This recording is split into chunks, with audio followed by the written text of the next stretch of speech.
Sandy says read, and welcome to the channel. You guys, it is a Saturday afternoon, and I am recording the August wrap-up for you guys. It is, September 7th. This is the second time I'm doing the August wrap-up for y'all. If any of you tuned in on Thursday night, we tried to do a live stream of the August wrap-up, and that did not go well. Apparently, the atmosphere outside was messing with us. If you were here for that, it was wacky and horrible. I didn't realize it was wacky and horrible. For 40 minutes, 40 minutes, I visited with you all as if everything was great. I thought everything was great. Everything that I saw on my screen down here looked fine. I had the bars I was supposed to have over here. And in fact, I'm seeing the bars over there right now. Give me a little blip. Hopefully this is recording properly. I need to not move as much to make sure that it records properly. StreamYard told me that the status was great, and I have checked the status again today, and it tells me that everything is great. So hopefully nothing is lying to me right now, and hopefully everything is recording better than that live stream looked. Guys, I am so sorry. I went back and I looked at it. After, it posts, after the live stream happens, it posts on YouTube. And I went to look at it just to make sure everything was great. Everything was not great. You guys, it was insane. It was insane. It was insane. It was like buffering and it was pixelated. It looked crazy. I have removed it. I removed it immediately. I yeeted that and thought, you know what, we will just record this later. And I have a moment to record it. You guys, I welcome you to subscribe to the channel because I look into the quality of this production for you all. I attempt to look into the quality of this production for you all. I welcome you to subscribe to the channel because here at Sandy Says Read, we do bookish things. They're not always high production quality, but they're bookish. We talk about bookish stuff here on this Booktube channel. And if you like bookish stuff, no matter the quality, then this is the channel for you. Mayhem, chaos. It's fun and wacky and random. Mayhem and chaos with books. You guys might notice things are a wee bit different here today too. Maybe, maybe not. It's a little bit different because there was, the storm happening Thursday night. Then Friday, we had another storm here. It's Florida. We have storms on the reg. Friday's storm hit and knocked out the power here in the house for just a little while. And it knocked out a few things in this room, including my ring light. It's all good. It's all going to be okay. Everything's going to be fine. I have ordered a new ring light. I have ordered a big old long Ethernet cable. Because I am going to set this crap up so that I am connecting this machine, this setup, this stuff in here directly to the router. We are going to be hardwired into what we need to be hardwired into. I'm not taking any more excuses from StreamYard. We're going to do this right. It's going to be great. I'm going to bring you guys better quality. Shall we dive into the August wrap-up? I'm sure you guys don't want to hear me ramble about the quality of this channel. You want to talk about what's going on here at the channel. Yes? I mean, I guess updates to the technology is kind of an update to the channel. Kind of, sort of. Yeah. It has been a week, let's just say. Okay, so the August wrap-up. We're going to go through just a few of the things that have been going on during the month of August and into this first week of September. And we'll give a little bit of premonition of what's going to be happening here in September. We'll talk about some of the books that I've read and brought to you guys here on the channel very recently. All right, a proper August wrap-up. And part of the August wrap-up, I want to mention that we haven't played bingo in quite some time. You guys might remember that I do have a bingo card that you can generate at Bingo Baker. That's where I should have written that down to make sure, but Bingo Baker is where I have input just a whole bunch of the little words and phrases that I typically use here on the channel when I'm talking about books, when I'm talking about the birds, when I mention, Petrie and Cricket and Winston and all them. Sometimes those words might show up on a Bingo Baker card that you generate. And then you can click them off as I say them, and you can win bingo. There are no prizes for winning bingo, just the dopamine hit of getting to check the words off the card. Yeah. Okay. So you can go to Bingo Baker. You can generate your own Bingo Baker card. It's Sandy Says Read Bingo. Yay, yay, yay. It is fun and fabulous and a nice little game to play. What else? Okay, when I tried to do the live stream on Thursday night, I asked you guys the question, what were you going to be reading for Read a Book Day on Friday, September 6th? Because September 6th was Read a Book Day. For Read a Book Day, I was continuing my audiobook journey with Middlemarch by George Eliot. Yes, during the month of August, I made it through my first full-length audiobook with Assistant to the Villain by Hannah Nicole Mayer. I should have written that name down. This is my second try. I should have written some of these things down. It's all good, you guys. It's all good. Anyway, I made it through the audiobook version of Assistant to the Villain. I didn't have an awesome experience with that. I figured out that I'm not great with audiobooks. I'm just not. It's not how I consume information best. I have the physical book in my hand. I consume the information better. It just lodges in my brain better if I read it from the page. That's how I learn best. That's how I read best. That's just best for me. That is my experience. Your results may vary. So I did have a bit of a situation with Assistant to the Villain. I talk about that in the review that I have filmed for you guys. And I will be posting that here for you guys soon, coming up in the month of September. But for Read a Book Day, I am in the middle of listening to Middlemarch by George Eliot. And that experience is going better for me. I believe it's because of the narrator.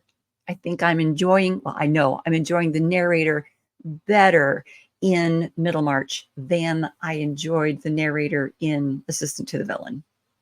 So you guys tell me in the comments below, what book did you read on Read a Book Day, September 6th? Share in the comments below what book you read, what you thought of it, how exciting it was for you. All right, now let's see what else. So today is Saturday. I did get a whole bunch of crap done before I came in here to film this for you guys. And something exciting is I had to stop by the post office to do some stuff for the day job. And while I was there, I grabbed stamps, as you would at the post office. But, I still mail stuff to folks. I'm one of those folks who likes to send out thank you notes, physical thank you notes and physical cards to people. It's a thing I do. And so I grabbed some stamps. They have sea turtle stamps. Look at them. Aren't they beautiful and majestic? I love it. So they had sea turtle stamps, and they also had Dungeons and Dragons. Yeah, look, they've got Dungeons and Dragons stamps. I was pretty pleased with this. So I grabbed some Dungeons and Dragons stamps. And now I have to figure out who I'm sending cards to get dragony stamps. I'll cross that bridge when I come to it. All right, what else did I do today? Today was working in the yard, laundry, all that good stuff that I cram into a weekend, right? Cram that all into this morning so that I could do bookish stuff for you guys this afternoon. Last weekend, Labor Day weekend, was the 3-day novel contest writing weekend. And you guys, I did everything that I say I typically don't do for the 3-day novel writing weekend. Here on the channel, during the month of August, I posted a video, a long form video for you guys talking about, how to prepare for marathon writing and how to do a marathon, a short marathon and a long marathon successfully, right? Here's some tips for getting through a marathon writing event successfully and how to set goals for yourself and then hit those goals to the best of your ability.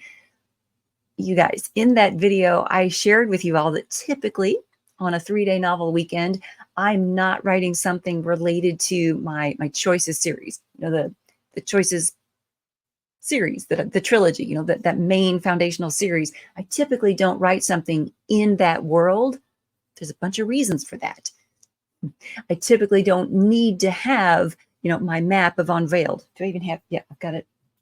I've got that right here because I keep doing stuff right here in the den with this. I've got the map, I've got my story Bible. I've got those kind of things that I don't typically need at my side when I'm writing on one of those marathon weekends. You guys, I did everything that I tell you guys I don't typically do. Like, I set my goal for myself, and my goal was to work on 2 projects that I was not going to be turning in. The first thing I did was disqualify myself from the contest. There you go. Like, I knew going into the weekend, Friday night, midnight, I knew I wasn't going to be turning in what I was writing. I just disqualified myself. I had this nugget of a story idea that I had worked on already. So I could not participate. I couldn't turn it in, right? So what I did is I took that story. I had probably 800, 900 words already written. I deleted it. I emptied the trash. So I couldn't like cheat and work from that file, but I had already worked on it. I had already done stuff in that story. So I was disqualified. So after midnight, I opened up a new document and I started working on this project, this story that I needed to write for an upcoming anthology that I'm going to be involved in. I needed to get this novella written.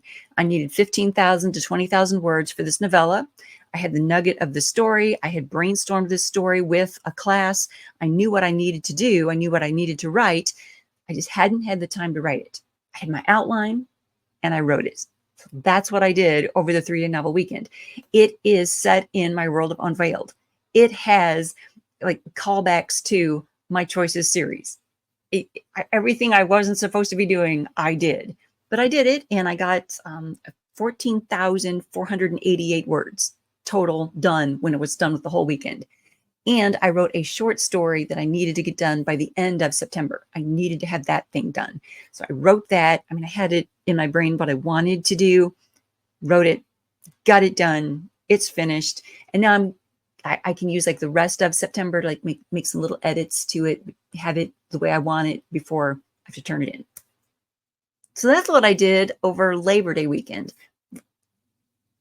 which I guess sort of was at the end of August. That helps with the August wrap up, right? Okay.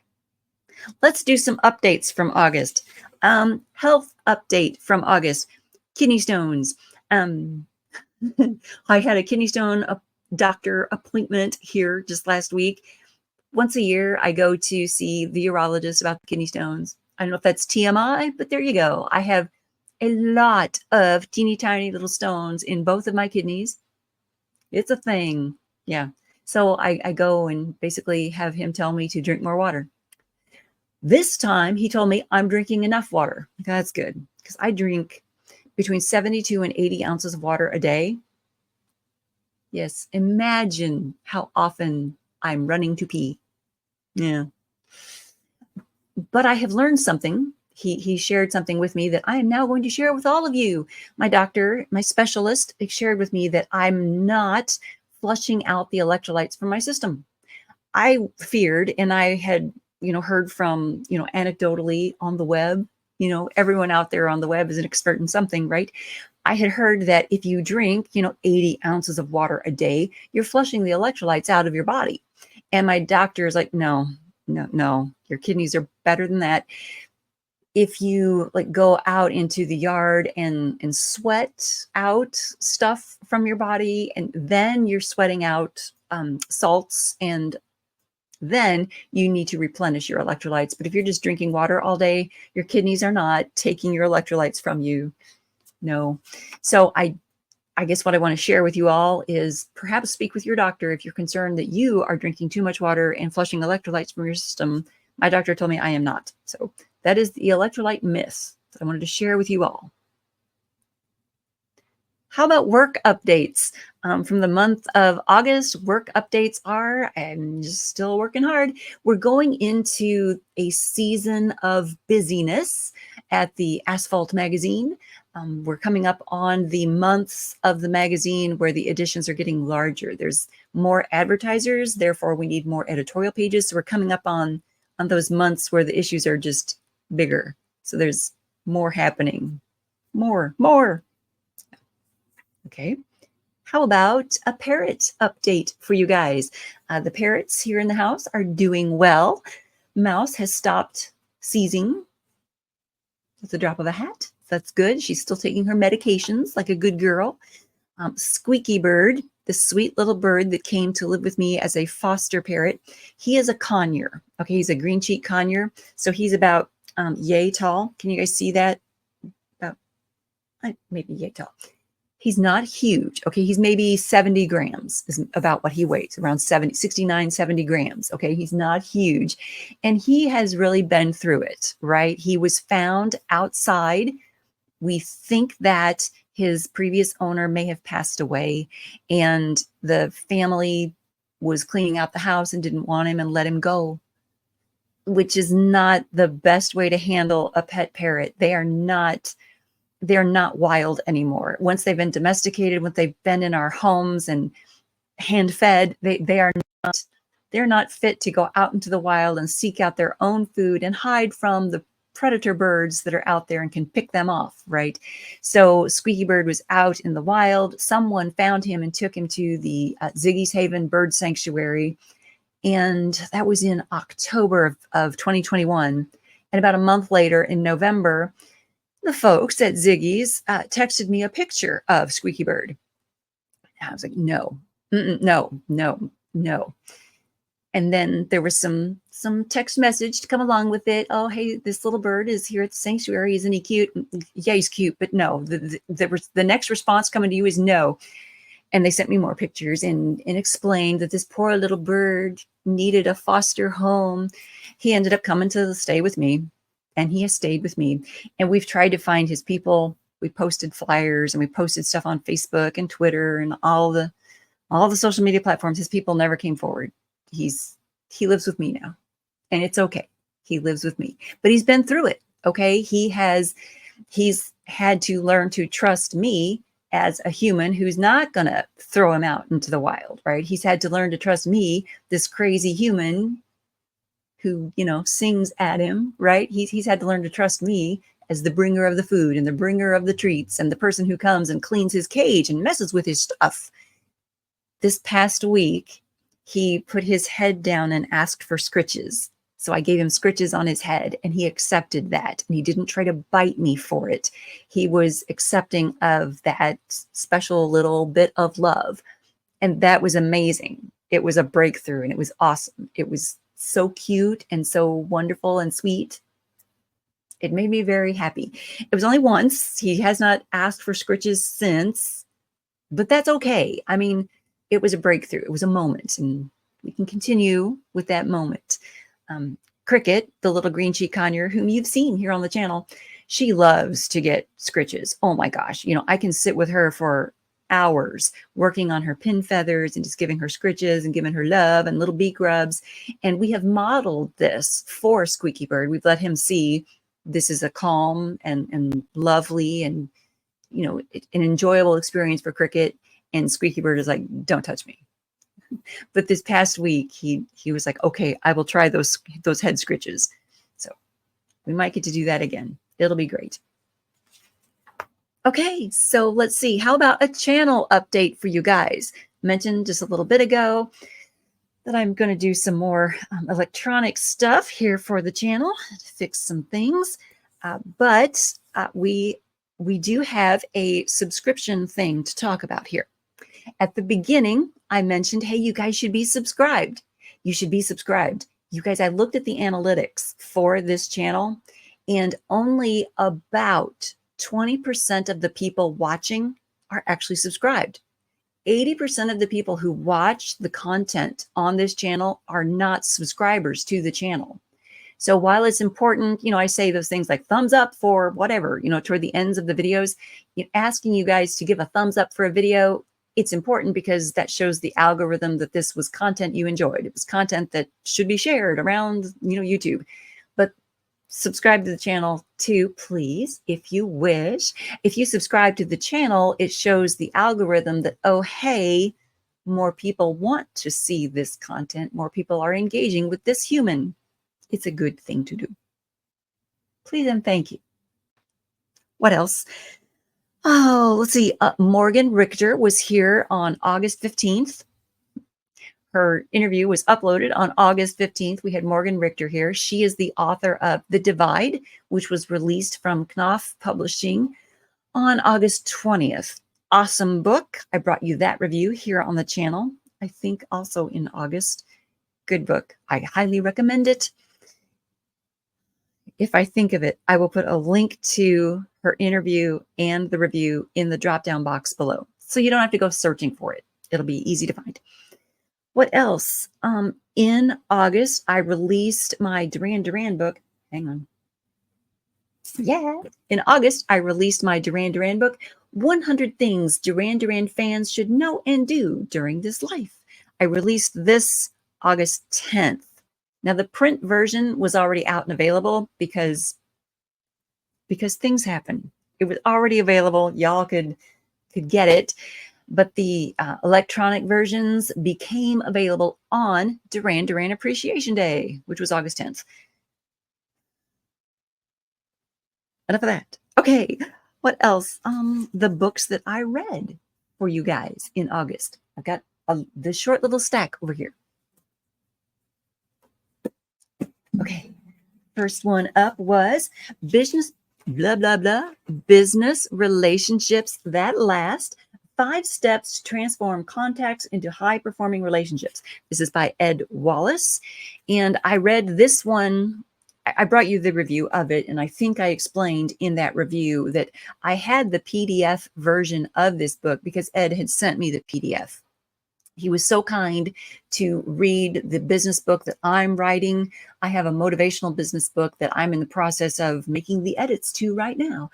And he had read that to give me a testimonial, a blurb for it. And he sent me a PDF of his business book. And I am, as I just mentioned a minute ago, I am able to take in information better if I'm holding the physical book in my hand. So I was reading through the PDF and there were things I wanted to highlight and bring to you guys here on the channel. So I just ordered the book. I just had it delivered so I could do that. So that is one I read in August and brought that review to you guys. Then the Assistant to the Villain, which pretend that I'm holding the book for you guys to see the cover. I do not have the cover to show you. Because I read the audiobook. I listened to the audiobook of Assistant to the Villain by, do I have her name? Hannah Nicole Mayer. And I think that's right. I think it's Hannah Nicole Mayer. Yeah. And that review is coming to you soon. It's already filmed. It's ready to go. Then I also read 206 Bones by Kathy Reichs, and this is the bones of the TV show Bones, and I brought you this book review as well. It's already here on the channel. I enjoyed that mystery story. What else? Did I read anything? Oh, yes, you guys. I'm losing my mind. I read Storms of the Brain, edited by Michael Nost. This is an anthology of short stories, many short stories, and I began reading this in July. It was released in July. I began reading it then. I got about halfway into it and then got interrupted. Life happened, as it does, right? So I came back to it in August, read most of the way through, and finished up like the last couple stories here this past week. So I have this ready to do the review for you guys. And what do you think? You want to do that review right now? We could just put it together right here. I did that Thursday. So some of these stories that I had read back in July and they weren't fresh in my mind anymore, they are refreshed in my mind now. So hopefully I can talk about them somewhat intelligently. So let's do it. Ready? Sandy Says Read. Welcome to the channel and welcome to the book review and discussion of Storms of the Brain, edited by Michael Nost. Now, this book features a ton of short stories by a bunch of authors. Some of these authors are having their debut publication in this anthology. Let's give you the specs. I should open that page. All right, this was copyright 2024 by Michael Nost, and it is published by Hydra Publications. And I'm going to start by reading for you each of the authors' names. There will be some repeats. You know what? Hang on. There is a page that gives us just the authors' names. I'm going to read those for you because I think it's important to recognize these authors, because some of them, this is their first, like I said, this is their first publication. We have Rook Riley, Yvonne Kindle, Christopher Nidry, E.A. Kevill, Daniela Adamo, Nessa Brown, Heather Noble, Rachel Kaufman, Sandy Linder, Faith Dincolo, Mary E. Nix, Shad Kelly, Eleni McKnight, Catherine Sanger, J. Rocky Colavito, Nicole E. Castle, Catherine Hudson, and J.C. Bennett.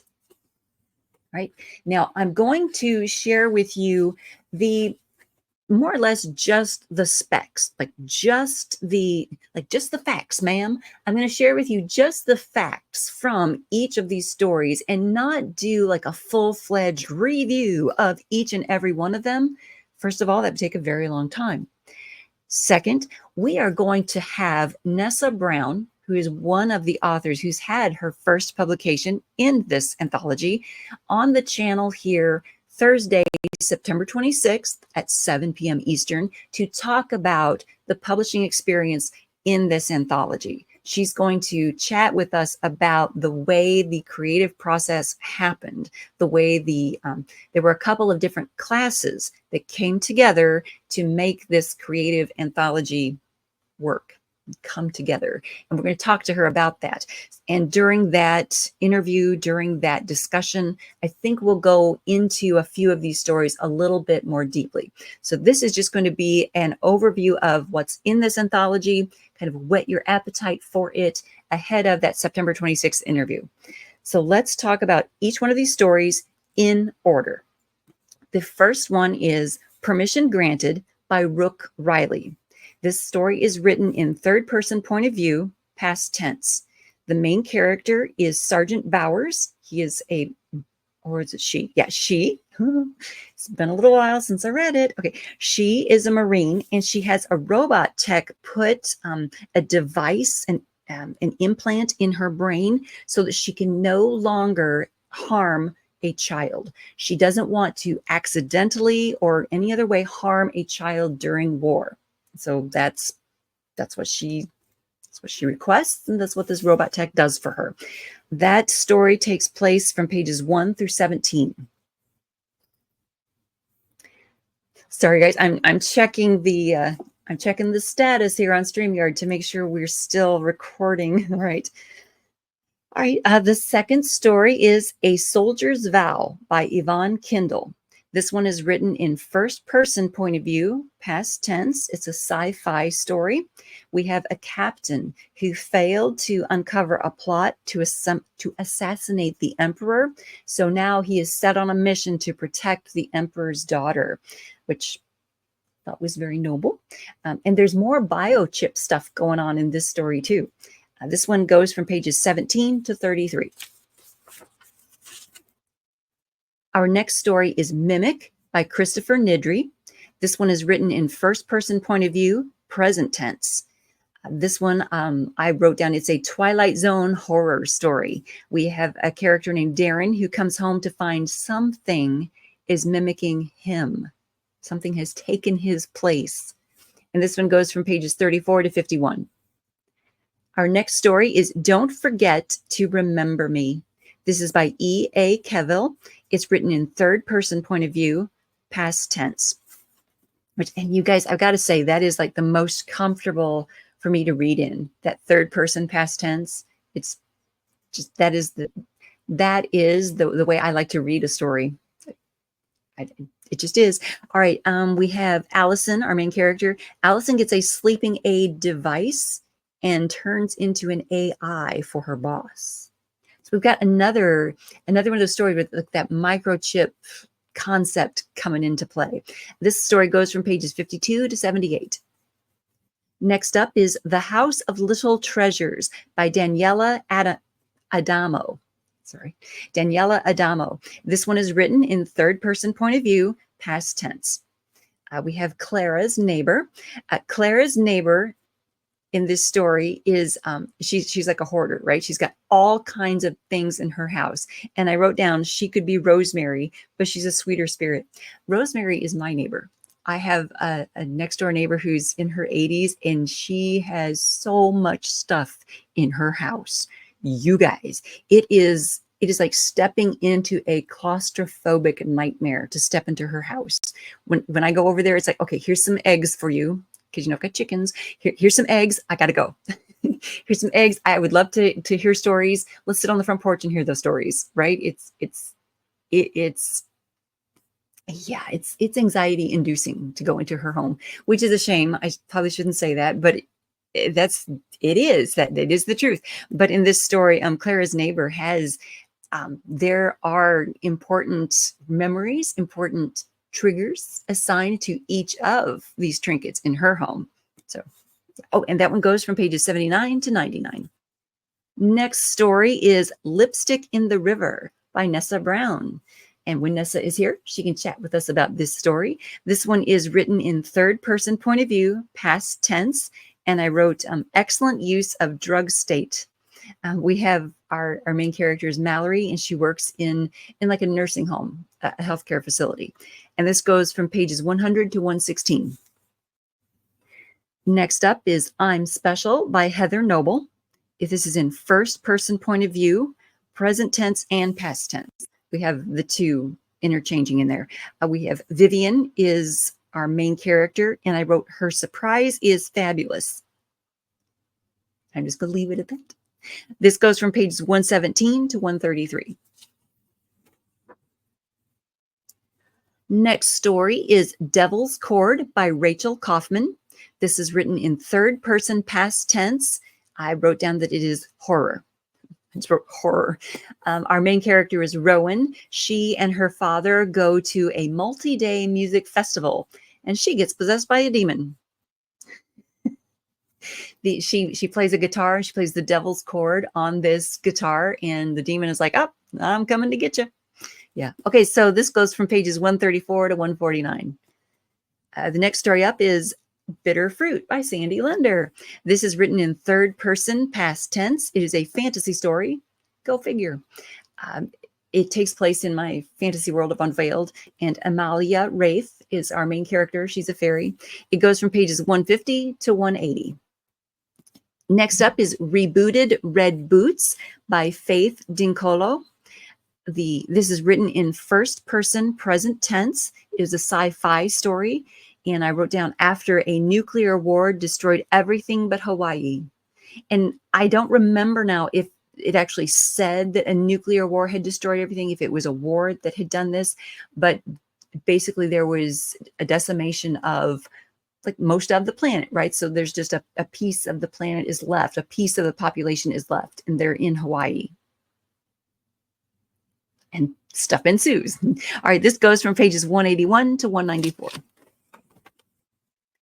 Next story is A Ride with Betty 2 Stars by Mary E. Nix. This is written in third person past tense. It is speculative fiction. And we have, it is set immediately, what's the word I'm looking for? Right off the bat, it is set in what feels like present day, right? It feels like it could be a contemporary story because we have this gentleman named Paul who needs to go on a job interview. He needs work and he needs to get to his job interview on time, right? There's a ticking clock. And when his cab shows up, when his Uber arrives, Betty is driving it. And she's like, okay, look, I know you need to get to your job interview. I will get you there, but we got to make this little detour first. She's got to go deal with some zombies. So they go into like an alternate reality. They go into this alternate universe. Poof, they just veer off into another another reality to deal with these zombies. And he's like, I'm going to be late. And she's like, no, you're not going to be late. Not going to be late at all. Yeah. This goes from pages 195 to 213. Next story up is Ghost Trap by Yvonne Kindle. This one is written in third person past tense, and it is speculative fiction, but it's also a ghost story. Right? It's a ghost story. There's a little horror going on in there. This one focuses on Brian. He is the leader of our ghost busting team. He's going to take his team into this like boarded up insane asylum and get the ghosties. It goes from pages 214 to 246. Next story is Variant by E.A. Cavill. This one is written in third person omniscient past tense. It is a contemporary sci-fi medical procedural, and it's one you've got to pay attention to. You got to be watching what's going on. The variant that's happening is a variant of these prions that are in an individual got into them and into their brain and caused, should I tell too much? I don't want to tell too much, but caused a change in that individual. And the individual basically became a serial killer, and you can be infected if you're too close to that person. Like the prions can jump to the next person. Yeah. Okay. It goes from pages 247 to 272. Next story is Duet Solo by Contessa Naretti. That's the whole title. And the author is Shad Kelly. This is written in first person past tense. Our main character is Carla Diaz, but she also goes by the name Dross, but she's also possessed by a reincarnated soul. So there are a lot of names in this story. I was keeping track of a lot of names as I was reading through this. It's as evidenced by the title of Duet Solo, there is a musical element to this story, which I greatly enjoyed. It goes from pages 273 to 281. Next up is The Woman on the Doorstep by Eleni McKnight. It is written in first person past tense. And let's see, did I write down what type of story it is? I think it's a vampire story. It is sort of speculative fiction. There is a Twilight Zone horror element to it. Our main character is Brielle. She's home from school, but we talk about the fact that she's been in and out of asylums. So I don't know if she really is home from school or she's an unreliable narrator who just thinks she's home from school. It's very twisty, very twisty. It goes from pages 282 to 297. Next story is Are You My Mother by Catherine Sanger. This one is written in third person past tense. And did I not write down? It's a fantasy changeling story for you. Okay. We have two young girls, Elizabeth and Christina. They're coming up on their 13th birthday. And one of them might be a changeling, or neither of them might be changelings. And we get to progress through the story, figuring that out. This one goes from pages 298 to 307. Our next story, I practiced this, you guys, Coniferocious. The title is Coniferocious by J. Rocky Colavito. A conifer is where that word comes from. Conifer, like a bush, like a tree that is evergreen. Okay. Coniferocious. This is written in third person past tense, and it is very Twilight Zone, very sci-fi horror. We have a meteor that landed, that crashed to Earth, and it burns some areas of a forest. And this crew has to go up there and like clear the way for a road to be built to the meteor so that it can be studied.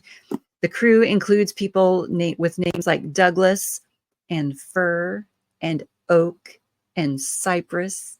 Okay, you getting the theme there? Okay. And I wrote down here, suddenly appearing violence. Because in the beginning, you're reading through this short story and it's just starting out as, okay, this meteor crashed and we've got to get up there to take care of, clearing the way so that the road can be built and people can study it. And then all of a sudden, pine cones are flying out of nowhere and drilling into somebody's eye and just suddenly appearing violence. I'm like, holy crap, this is awesome. Yeah. suddenly appearing violence. It goes from pages 308 to 326. Lots of violence. The next story up is The Headsman by Nessa Brown. This one is written in third person past tense, and we follow a snapshot in the life of a character named James and his brother. James is an executioner. He and his twin brother, they are executioners, and they have been named executioners from birth because their father was an executioner. This is a fantasy story. It's like high fantasy, sword and sorcery type fantasy. I'm going to leave it at that because Nessa's going to be here and we'll talk with her about it on the 26th. This story goes from pages 327 to 353. The next story is Savior Complex by Nicole E. Castle. This one is written in second person present tense. Yeah, this is the only story in the book that's written in second person. And it was so intriguing to read it. It worked beautifully, and yeah, it was good. And it was also, I wrote here, a little reminiscent of The Telltale Heart, because the Savior complex comes into play where the main character is saying, you do this and you do that, and you remember when you were bullied in high school and you remember how this happened. So now you do this to help these people who are being bullied. So you think you're a savior and you think you're doing this good thing. But are you? Yeah. And this one goes from pages 354 to 360. All right, the last two, the penultimate story in our anthology is Reseda of the Verdant Wood by Catherine Hudson. This one is written in third person point of view, past tense, and Reseda is a maiden who is a little older. She's not really a crone. You wouldn't consider her a crone, but she's a fantasy character. She's in this village. She is able to weave beautiful baskets. She is very helpful to everyone in the village. She is very helpful to her father. If I remember right, he was an iron worker. She's very helpful to everyone. So when she is offered up as a sacrifice to a dragon-like creature, she's kind of surprised by it. Yeah, as you would be, right? So she's an offering to this creature called Typhon. And there's more twist. It's not just that she's the one that gets offered. There's more. I enjoyed it. Okay, so pages 361 to 369 for that one. Then the final story in our anthology is Return of the Pirate Queen by J.C. Bennett. This one is written in third person point of view, past tense. And the story focuses on Lyra, our main character. She's a pirate queen. And she has to work with the sirens of the ocean to get vengeance against the pirates who have wronged her. This goes from pages 370 to 385. Okay, you guys, thumbs up for a whole lot of short stories in a very creative short story anthology. Michael Nost included an introduction to this anthology, just sort of explaining, what you are about to read is a result of a series of classes I taught, where each student brought a fresh story idea to the class for group brainstorming. Hence the title of our anthology, Storms of the Brain. Right, you guys, thumbs up for a great anthology.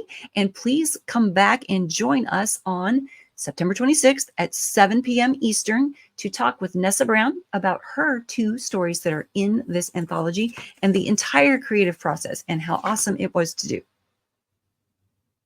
All right, that is the discussion of Storms of the Brain for our August wrap up. Now, what else? Oh, also during August, I announced a book box that I have available for other booktubers, influencers who would like to unbox it. I didn't think to bring it in here for this recording. Oops. But you can see, I'll put a link to the video where I show it in the drop-down box below. Basically, I put together a book box of goodies, and I included the first book in the Choices series, Choices Meant for Gods, in the box. And my hope is that someone somewhere out there will care. My hope is that someone out there will want to receive that box and open it on camera and talk about it and like show what's in the box and maybe even read the freaking book and talk about the book on their channel. That would be awesome and great, because you guys, I have no distribution. 7-Star Press did they released the anthology. They released the trilogy. So there is a publisher behind it, but 7-Star Press is an independent publishing house. They don't have huge distribution. They don't have a way to get huge boxes of books out of a warehouse to Barnes & Noble, to Books A Million, to Waterstones. They don't do that. So I don't have a huge distribution arm and a huge publishing publicist group behind me to help me push this thing. So I'm relying on y'all out there to assist in that in however you could. There you go. So in August, I announced the fact that that book box is available to anyone who might want me to send it to them. What's coming up in September? You guys, we're already into September, but there is more to come. On September 12th, Thursday, September 12th, by then, I will have the Ethernet cable to ensure that a live stream will go more smoothly. We're hoping here on the channel. And on that evening, I'm going to do a live stream where we talk about Silver Bells. I mentioned to a friend of mine that I didn't know how good it was to use my channel to just vomit information about my own stuff, about my own books. And he's like, if you can't use your own platform to talk about your stuff, what are you going to do with your platform? Yeah, all right. So one evening, one of these live streams I am using for my own selfish interests. And on Thursday, September 12th, the day before Silver Bells is released on Kindle and all the other e-platforms, I'm going to do a little bit of reading from Silver Bells. I'm going to talk a little bit about the process of writing Silver Bells and the editing process that it went through, etc. So we're going to do a live stream about it. And then also on September 12th, Goddess Fish Promotions is starting the online book tour for Silver Bells. So I will put links to that below when we do the live stream. Then on September 13th, the e-platforms will release it everywhere. The print is available right now. Like you could go to Amazon, Barnes & Noble. You could order the print version of this instant. We'll be talking about it on the 12th. There that is. What else is happening? The Storms review, the Storms of the Brain review, I will post that from this video. Like I will take that out of this video and post it somewhere so that people who don't want to sit through this whole thing can access it and watch it. Then we will speak with Nessa about the Storms of the Brain process, yada, yada, yada. We'll do that on the 26th. You guys, is that everything? That might be everything. We made it through the August wrap-up with a touch of September upcoming stuff. We did it. You guys, thumbs up for getting through the August wrap-up and thumbs up for getting through this. Thank you so much for tuning in. I hope you're subscribed to the channel, and I look forward to sharing more with you throughout the month of September.